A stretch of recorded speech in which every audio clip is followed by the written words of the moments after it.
Yeah, it is a tough one to handle. You know, in Tiger Stadium playing LSU, defending national champs. You know, had them on the ropes, obviously, and had them not just on the ropes, ahead, and with the ball, went ahead. So, you know, make 2 first downs. They'd wasted all their timeouts. Make 2 first downs and win the game. And so it's really tough to deal with just because things were aligned so well. We discussed it all week. You know, we haven't played for 3 weeks, and I think you saw that early on. You know, we looked really rusty, especially after the first series on offense. And it's just frustrating these games because, you know, going, all right, hey, we're going to win 4 straight in 5 and 4 and beat LSU, and, you know, great start to, you know, this turnaround.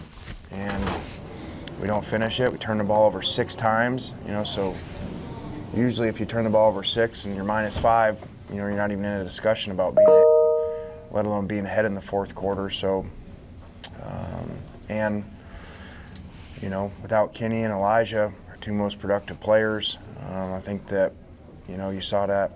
I think, you know, in the passing game, I would have expected, you know, us to have better numbers. That was their weakness. You know, they'd really struggled on defense in the back end, and so it's really a shame because we had them, and you're not going to get many opportunities like that. You're certainly not going to get opportunities where, you know, opt-outs, COVID, and an almost empty stadium in LSU. That ain't going to happen again. So just really frustrated, and so we're not really big on guys played hard, and we played 94 snaps of defense and all that stuff. Don't matter. We've been here too long now for that. We need to win games, and we didn't do that. Start with Nick. Lane, you talked about finishing. You've talked about it a lot this season. Is that something that can be taught to players, or do you think that's just kind of something innate? I don't know. We talk about it, obviously, you know, but you just got to make the plays. We get manage situations better, too. You know, we wasted 2 timeouts in the first half on defense. We wasted 1 at the end there on offense, and, you know, like to pride ourselves that we don't do that, and we did. You know, they were out of timeouts, you know, in the 4th quarter. So, you know, had we not wasted that 1 timeout also, even after all the bad stuff that happened in the last turnover by Matt, you know, we still would have had 1 extra one to stop them. They would have had to punt the ball back to us. So just really frustrated, especially because we did come all the way back, down 16. We go on a 28-6 run, which was awesome. The energy, the sidelines, it was all great. It was all aligned to, you know, be a great story and a great ending to the regular season. And, you know, especially I thought it would have meant a lot to do that without Kenny, and especially without Elijah, you know, just to show guys stepping up. But we didn't finish it. That drive with about 5.5 to go, kind of reminiscent of the Auburn game, just kind of what went through the coaching staff. What were you guys trying to do with that last drive there? Yeah, you're right, Nick. Same thing I said. Felt just like the Auburn game, which is frustrated to come back, to take the lead, get the ball back with the lead, and, you know, you don't finish it. We waste a timeout, take a sack, false start. So just not really good-looking football, which, you know, is very frustrating from the head coach. Parrish Alford. Lane, you mentioned rust. Is that what you thought was going on with Matt and the interceptions in the first half?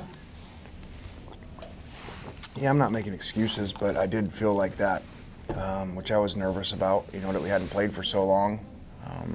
Kind of like, I think when we played Vanderbilt, they were in the same situation. I felt like that with them, you know, missed tackles, timing, and also, you know, not making excuses, Elijah not being there, and guys playing new spots. Mingo had to play inside, which, you know, he really hadn't done. So I think Matt will be the first one to tell you he didn't play very well. You know, competed really hard. Kind of he probably was, you know, an example of what our team was. You know, we didn't execute really well, didn't do the right things at times, but, you know, played really hard, competed really hard, tried to win, but, you know, didn't do the other things right. The running game looked like you had more success with it in the second half. What did you see there? Well, we'd said, you know, we got to wear these guys down and get the play count up. They were thin, you know. I think Ed said 48 or something scholarship players is all they had, and so sometimes it happens, with tempo. It takes a while to get going, and we did do that and did start to run the ball really well in the second half. I mean, Matt, 158 yards rushing himself. So, and they were, trying to stop the passing game, obviously, with lighter boxes, and you got to run when they do that, What has Henry Parrish done to kind of elevate himself and get more opportunities down the stretch? Just makes plays when he goes in there, and has always done that in practice, and now we put him in games, makes the first guy miss almost all the time, and made a really good catch on the screen play. So he's got a very bright future here. All right, we'll go to Courtney.